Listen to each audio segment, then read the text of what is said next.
Now topic is angular displacement. The angular displacement of an object in a given time interval may be defined as the angle which its position vector sweeps out in that time interval. Suppose this is a circular path of an object is moving on a circular path and the position vector is OA. यानी starting में आपकी object A point पर है तो ये position vector in the time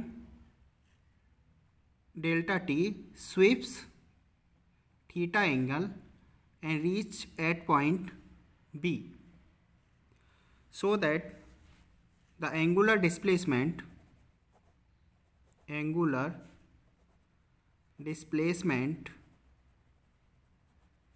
theta is equal to arc AB upon radius OA, so that theta equal to L upon R.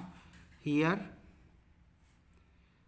arc AB is equal to L and OA is equal to radius of the path, and OA equal to radius of the path, and it is denoted by small r.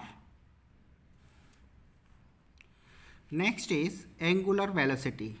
It is defined as the ratio of angular displacement to the time taken by the object to undergo the displacement. It means the ratio between the displacement and time interval is known as angular velocity.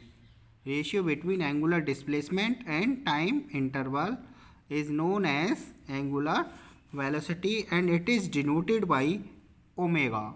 So that angular velocity is equal to angular displacement upon time taken.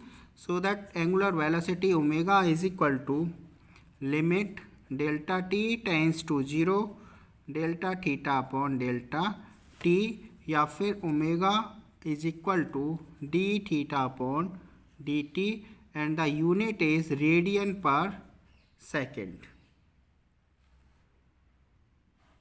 If t is the time period and nu is the frequency, then angular velocity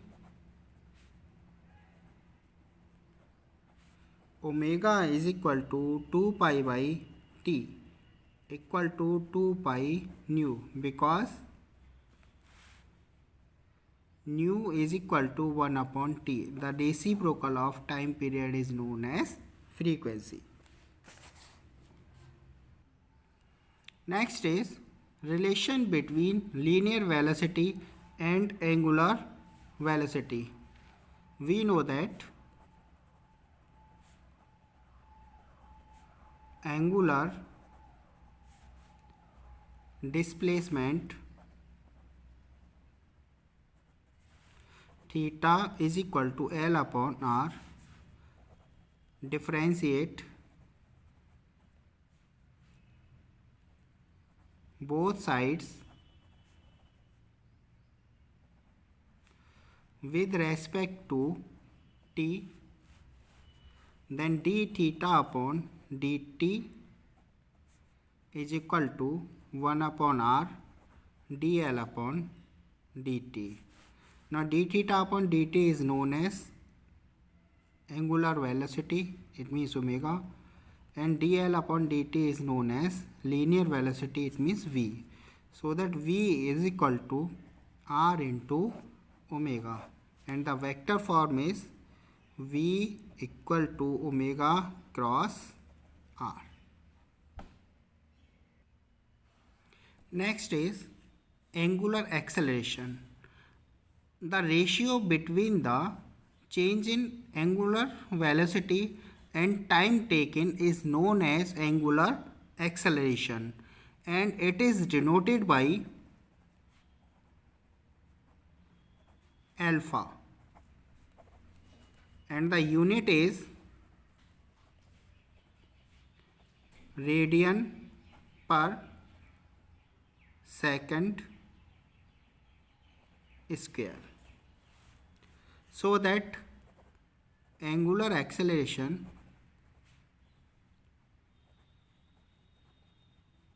alpha is equal to limit delta t tends to 0 delta omega upon delta T, या फिर alpha is equal to D omega upon D T radian per second square. Next is relation between linear acceleration and angular acceleration. We know v equal to r omega. Now differentiate both sides with respect to t. Differentiate both sides with respect to t, so that dv upon dt is equal to r d omega upon dt. dv upon dt is the linear acceleration, it means a, and d omega upon dt is known as angular acceleration, it means alpha. So that a is equal to r alpha, and the vector form is vector a is equal to alpha cross r. This is the vector form. Now acceleration, now centripetal acceleration. Acceleration acting on the object undergoing uniform circular motion is called centripetal acceleration.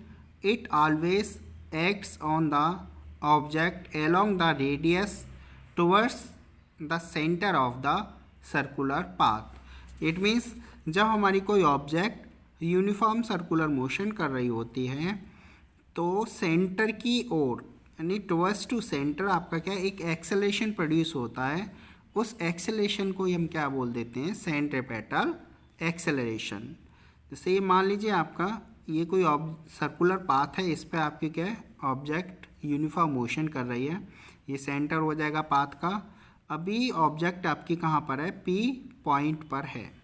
ठीक है, P point पर मान लेते हैं, इसकी velocity कितनी आपकी v1. अब after the time delta T, after time delta T it is reaches at the point Q and the velocity is v2. Here v1 and v2 equal है, यानी इनके जो मैग्नीट्यूड है आपके इक्वल हैं, but direction is different. Direction आपकी different है but magnitude ही आपके क्या रहेंगे, सेम रहेंगे. इट मीन्स v1 का मैग्नीट्यूड इक्वल होगा v2 के मैग्नीट्यूड के इक्वल, क्योंकि ये जो मोशन है वो आपकी क्या हो रही है, यूनिफॉर्म मोशन हो रही है. तो ये मान लेते हैं हमारा एंगुलर जो डिस्प्लेसमेंट है वो हमारा डेल्टा थीटा है. तो यहाँ पे हम क्या है एक अलग एक फिगर और हम ड्रॉ कर लेते हैं कि ये तो हो गया आपका वेलोसिटी v1 और ये होगी वेलोसिटी आपकी v2, और दोनों के बीच का एंगल कितना है हमारा डेल्टा थीटा, और इनका जो रिजल्टेंट है ये हो जाएगा आपका डेल्टा v, यानी a b, और इसे हम ले लेते हैं o dash.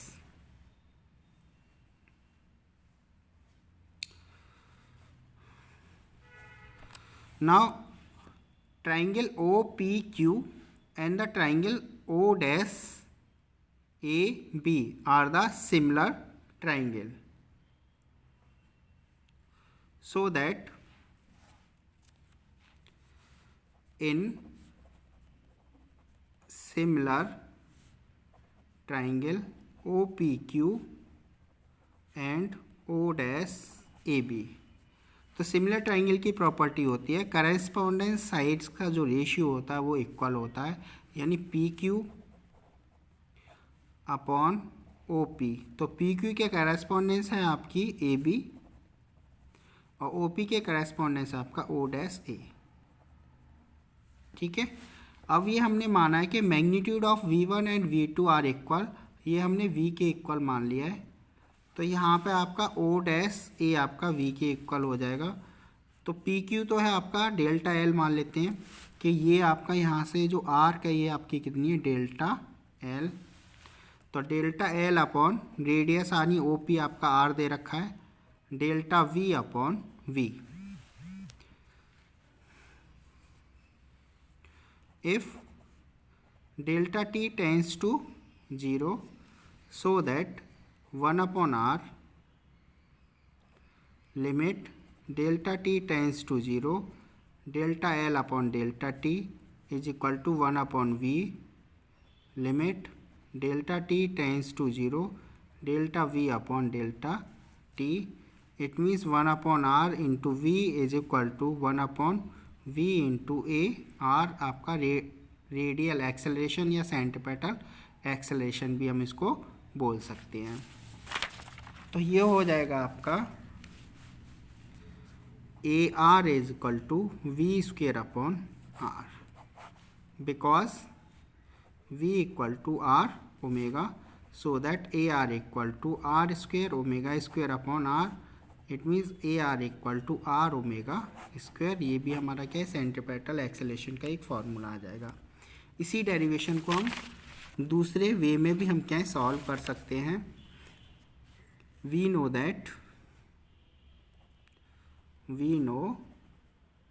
That delta theta is equal to, देखिएगा delta theta is equal to आपका क्या होता है, यहाँ से यहाँ तक जो हमारा चेंज इन वेलोसिटी हम मान लेते हैं डेल्टा वी, ठीक है। तो ये हो जाएगा हमारा delta V upon V and delta theta upon delta T is equal to omega. हमें पता है delta theta upon delta T is equal to क्या होता है हमारा angular velocity. So that delta theta is equal to omega into delta T. Equation first, ये equation मान लेते हैं सेकेंड। दोनों इक्वेशन का कंपैरिजन करेंगे from equation first and second. तो ये हो जाएगा आपका omega into delta T equal to delta V upon V. तो यहाँ से delta V upon delta T is equal to आ जाएगा आपका v इंटू ओमेगा, और ये आपका delta V upon delta T आपका क्या हो गया एक्सेलरेशन, यानी आपका सेंटीपिटल एक्सेलरेशन हो जाएगा, इज इक्वल टू v की जगह हम क्या है आर ओमेगा रख देंगे, R omega into omega, because v is equal to R omega, so that A R equal to R omega square. या फिर हम यहाँ पे ओमेगा की वैल्यू भी रख सकते हैं, because omega equal to V upon R, इसलिए A R is equal to R into V square upon R square, या A R equal to V square upon R. तो ये हमारा क्या आ जाएगा सेंटीपिटल एक्सेलरेशन।